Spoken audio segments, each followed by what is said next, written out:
अगर कोई पूछे भगवत प्राप्ति का उपाय क्या है, तो भगवत प्राप्ति का उपाय है निर्मल मन, और निर्मल मन की प्राप्ति हो जाए, मन निर्मल हो जाए। इसकी युक्ति क्या है, इसका साधन क्या है, क्या विधि है इसकी? तो न कोई साधन है, न कोई युक्ति है, न कोई विधि है। तेरी शरण सतगुरु मेरे पूरे।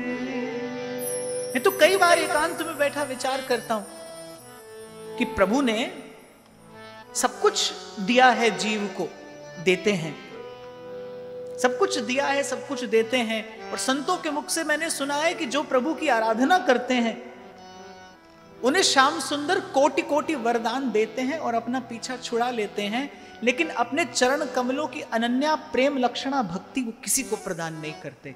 इस भंडार पर तो प्रभु ने ताला लगा कर रखा है, और चाबी संतों के पास में है, चाबी संतों के पास में है। इस मार्ग पर पैर भी पड़ता है तो संत की बात सुनकर पड़ता है। इस मार्ग पर दो पग आगे भी कोई बढ़ता है तो संत की बात सुनकर ही बढ़ता है। इस मार्ग पर चलता चलता जब कोई मार्ग भूल जाता है तो वो वापस मार्ग पर भी संत की बात सुनकर आता है। ठोकर भी लगती है तो भी संत की बात संभालती है, और पहुंच जाने के बाद जब वो अनुभव करता है तो भी अनुभव में एक ही बात आती है कि यही बात संतों के मुख से सुनी थी, जो देखा वही पाया। आरंभ से लेकर अंत तक भजन के मार्ग पर यदि कुछ प्रमाण है तो वो संतों के मुख से निकले शब्द हैं, वो संतों की वाणी है। और मैंने कहा ना, यहाँ भूलना भटकना भी बड़ा स्वाभाविक है, ये आपके मेरे स्वभाव में है।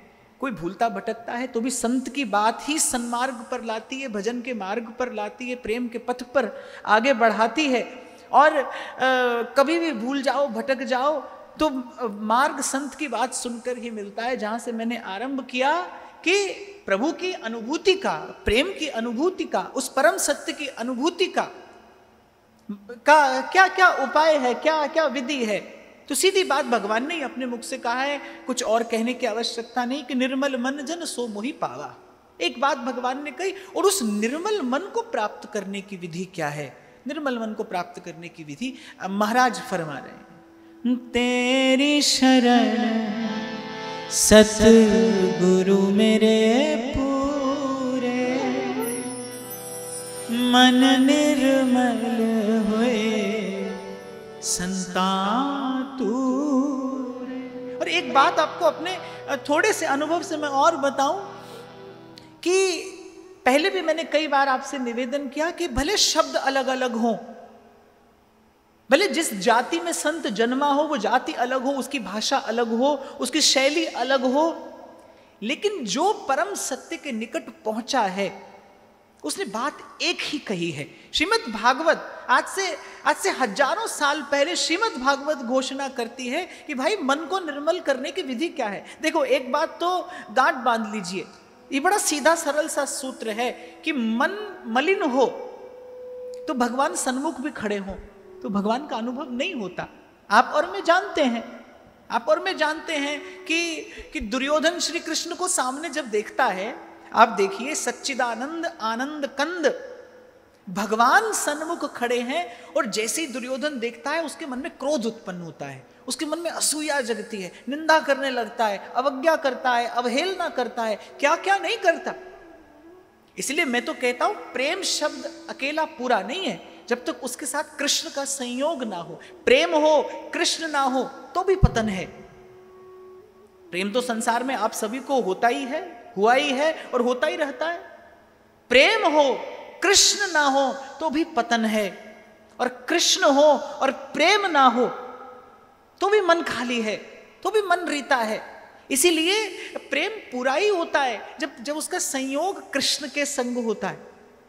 जल है लेकिन वो चरणामृत तभी तो बनता है ना जब भगवान से उसका संयोग हो जाता है। जब जैसे कि आप उसे भगवत विग्रह पर डाल देते हैं तो वही जल जो एक घड़ी पहले साधारण जल था, जैसे ही भगवत विग्रह का स्पर्श हुआ वो शिरोधार्य किए जाने योग्य हो जाता है। ऐसे ही प्रत्येक भाव है, और ऐसे ही प्रेम भी है।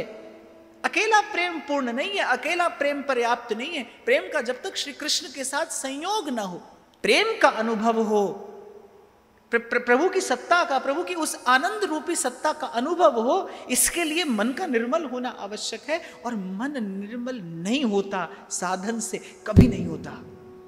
मन का सूक्ष्म अभिमान नहीं जाता। मैंने तो कई बार कहा, मैं भजन करता हूं, ये आप कैसे भूल जाओगे? ये आप कैसे भूल जाओगे कि आप भजन करते हैं? खूब याद रहता है बाप, बरसों पहले ठाकुर जी को कोई वस्तु निवेदन की हो, बरसों बाद तक स्मरण रहती है वो वस्तु कि मेरी ओर से ये वस्तु निवेदन की गई थी। जपी हुई माला याद रहती है। ये जो सूक्ष्म अभिमान कि मैं भजन करता हूं, ये बिना गुरु कृपा के नहीं जाता। और जैसे गुरु कृपा होती है, जैसे गुरु कृपा होती है, जैसे गुरु कृपा भरी दृष्टि से देखता है, जैसे मन संतों की चरण धूलि में स्नान करता है, तब अनुभव होता है। तुद पावे ता नाम जपावे, सुख तेरा दिता दे। इसीलिए महाराज ने कहा कि इन चरणों की धूल के बिना कोई साधन नहीं है मन को निर्मल करने का, मन को स्वच्छ करने का, मन का दर्पण स्वच्छ हो जाए। एक ही युक्ति है, श्री गुरु चरण सरोज रज।